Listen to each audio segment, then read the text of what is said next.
गद्दारी का, बगावत का केस बन सकता है। तो ये क्यों करते हैं सर आप इस तरह? देखिए देखिए चोई साहब, मैं ये कहना चाहता हूं कि हमें इस बात पे डिबेट करनी चाहिए कि ऐसे हालात क्यों पैदा किए जा रहे हैं, या हालात इस तरफ क्यों जा रहे हैं कि फवाद चौधरी हो, दीगर लीडरशिप हो, या जो भी कोई इस हद तक चला जाता है कि वो तनकीद करता है और उस तनकीद के एक दो अल्फाज को पकड़ के एफआईआर काट दी जाती है।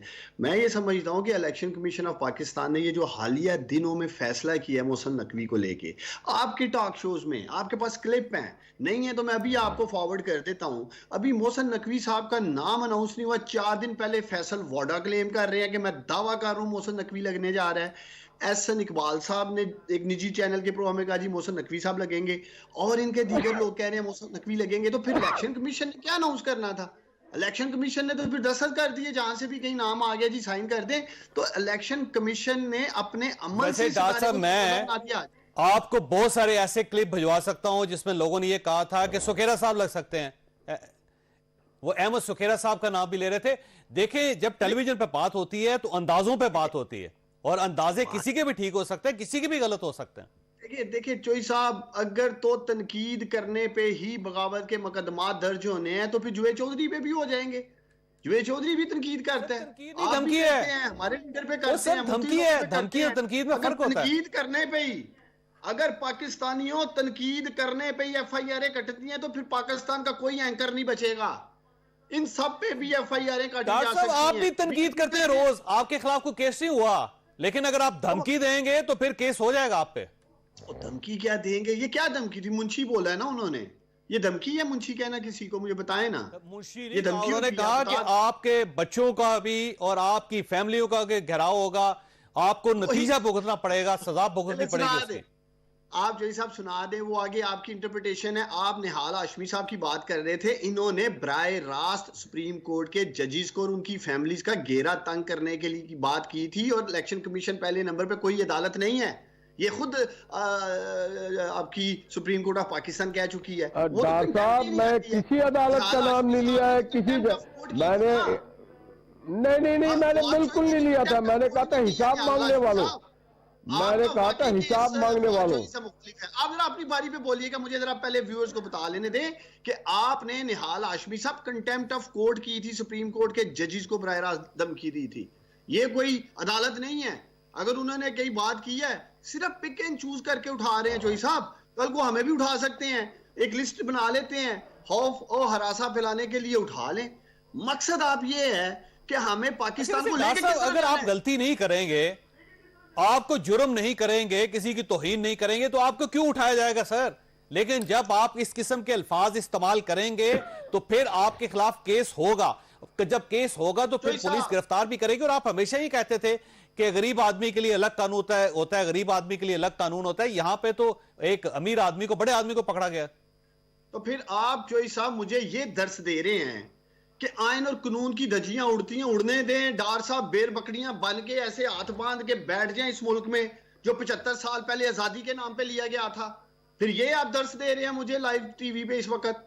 चोई साहब अमल भी तो देखे ना। आज आपका आयन और कानून मोम की नाक बना हुआ है, इधर कर ले इधर कर ले अपनी मर्जी से। ये हो रहा है, जवेद चौधरी को उठाना हो, अभी आप नीचे उतरेंगे प्रोग्राम में, आपको उठा के ले जाएंगे। एफआईआर भी सर आपके दौर में होता रहा है।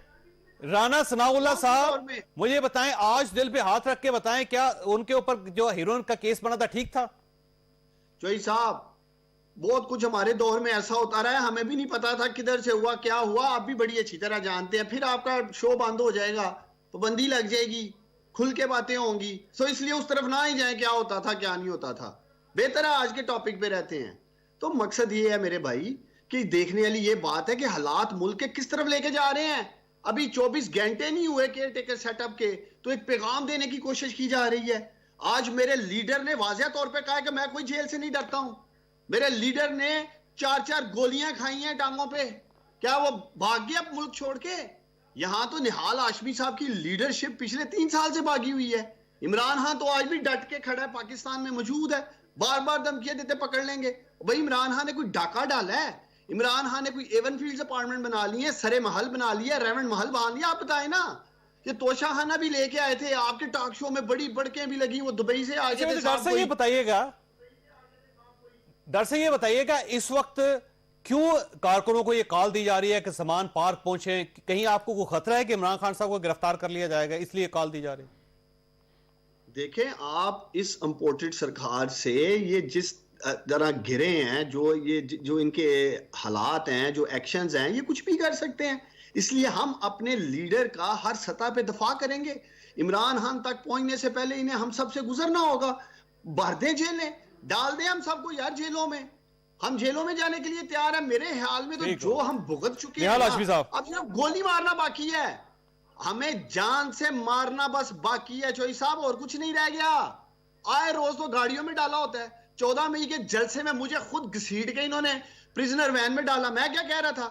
उसी डीसी डीपीओ ने इजाजत दी थी जलसे में जहां हम खड़े थे, हमें डाल दिया, ले गए, जलील किया। इसी तरह बाकी लीडर्स के साथ देखिए डॉक्टर साहब, ज्यादती आपके साथ हो, फवाद चौधरी साहब के साथ हो, राना सनाउल्लाह साहब के साथ हो, जिसके साथ भी हो, ज्यादती है। लेकिन आपको अपना दौर याद नहीं है। शाहिद खाकान अब्बासी मोटरवे पे जा रहे थे और उनको टोल प्लाजे पर रोक के गाड़ी से निकाल के गिरफ्तार किया गया था, आपको वो याद नहीं है? तो वो जब इस तरह आप अपने दौर में करते रहे और इसी सेक्शन के तहत 1 to 4 के तहत, तो जब आप करते रहे तो सर अब आप नताइज भुगते भी तो ना। चौधरी साहब, अगर हम करते होते ना, और जिस तरह से ये ओपन एंड शट केसेस में निकले हैं NRO 2 लेके, इनमें से कोई आज आपको हुकूमत में नजर नहीं आता। एहतसाब तो इमरान खान की एक्सेस में ही नहीं था। ये क्या एहतसाब हो रहा था? मुझे बताएं, ये ओपन एंड शट केस नहीं था।